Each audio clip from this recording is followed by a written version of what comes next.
How's it going, everyone? AFC finished. We're back here in the West Country at Bristol Manor Farm. I'm very excited for this one. It seems like it's going to be one of the most unique non-league grounds. As you can see it behind there, we got the River Avon behind it, and there is also a train track runs across it. I've never seen that at a game before, but yeah. Come up here on a Tuesday night. It's probably the last pre-season game we're going to be doing. Tom Aldo has driven us up here. Let's have a look inside.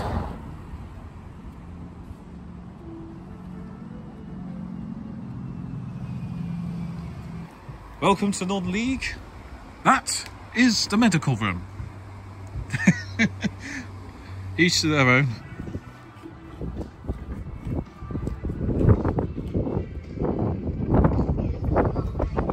There we are, as previously mentioned. Oh, you just love non-league sometimes. It's not quite like that one in Slovakia, wherever it is, where it literally comes through the stadium. That's still quite cool. There you go, look at those chips. Got some garlic mayo. Just tried a few, perfectly cooked, nice and crispy. Can't complain.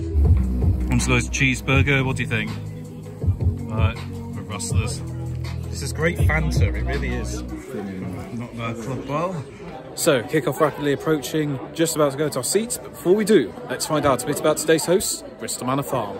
Bristol Manor Farm were founded in 1960, and despite disbanding after a season, they were reformed for the 62-63 campaign. They moved to their current home, The Creek, in 1965, taking it over from the Port of Bristol Authority Sports and Social Club.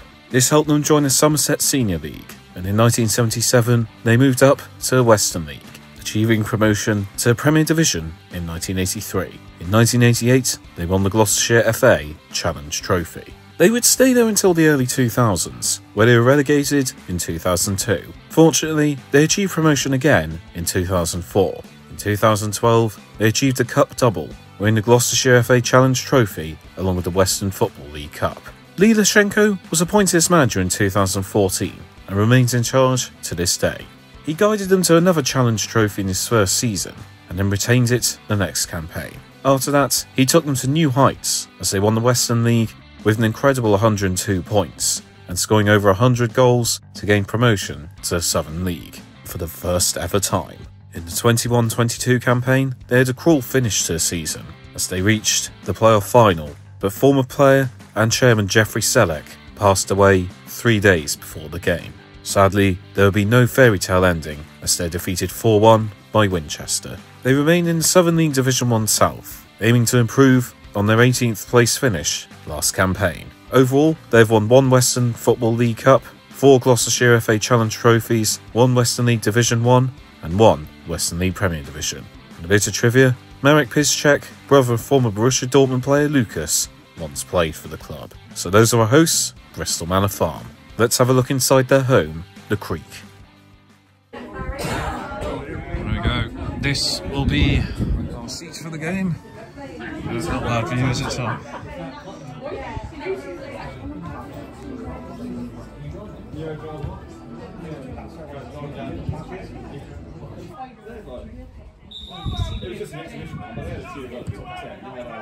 Here comes the train again, falling from the stars.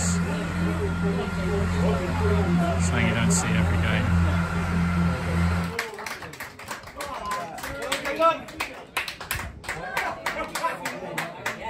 Oh, thank goodness. Moments before half-time, this game has had 0-0 written all over it, but Bristol Manor Farm across the ball in, defender from the back has leapt in and he's headed into net.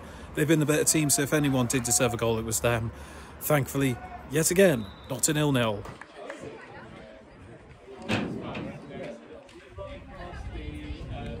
So, that was just before half-time. Like I said, it hasn't been a good game. That's really all there's been to report.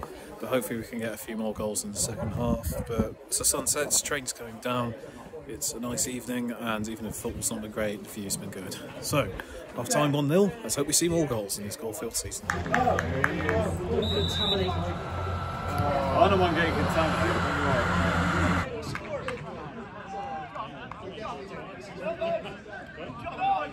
Goals seem to be coming quick and fast now. Shortly into the second half, Brislington have scored a fantastic free kick. It seems as though we're making up for the lack of action in the first half. Still just short of a half to go, 1-1. Anything can happen. And the action behind me.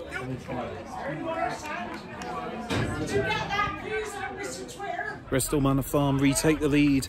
Player was played through. He's neatly tucked it in. It's a good day for the Trilist family, from what they're saying. I can't believe I thought this was going to be a 0-0. 2-1. Plenty of time still to go.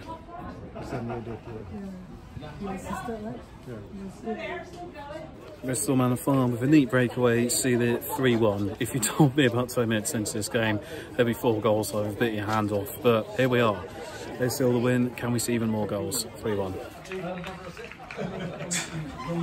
I just got back to my seat. Bristol Manor Farm played through, somehow remains onside, tucks it beyond the goalkeeper. 4-1. Signed, sealed and delivered.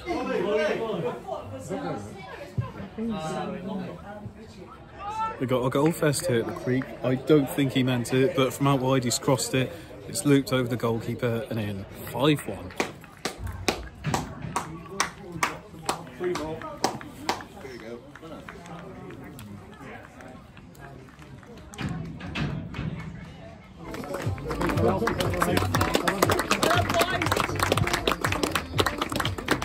So, as we have a lovely sunset behind us, that was the Creek, home of Bristol Manor Farm.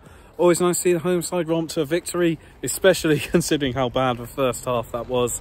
But we've had a nice evening on a Tuesday night. It's been good fun. Always like coming to Bristol. Thank you, Bristol Manor Farm. Let's rate the experience. So we will start off as always with welcome, and I think they did really well for this. I'll give them an 8 out of 10. It didn't seem to start well when we turned up and they weren't able to take card on the turnstile, but they made sure to sort it out. And they're very chatty staff. We were able to engage with the fans. They were very supportive of the team. So I think definitely made us feel right at home. We were able to chat with a lot of people. Very engaging staff. Asked us how far we come from. It's a simple question, but it does make a big difference. So it's a really welcoming ground. Very good place for hoppers to come to. Every member of staff was very friendly. And it's a very nice fan base to be amongst. So yeah, 8 out of 10 for welcome. Food and drink, I think there wasn't much, but what they did was good. It's that same old scenario. You know, I had to get my dinner there. I could only get chips. I did want to get a burger as well, but they didn't have a veggie burger. They had cup of soup for options, but all of the soups that they had meat, so I ended up having to get 2 portions of chips. It's not great to not have a veggie option other than chips, and I've said this to about several non-league clubs, so it's not just an attack on Manor Farm, but there's not much more I can say than what I said about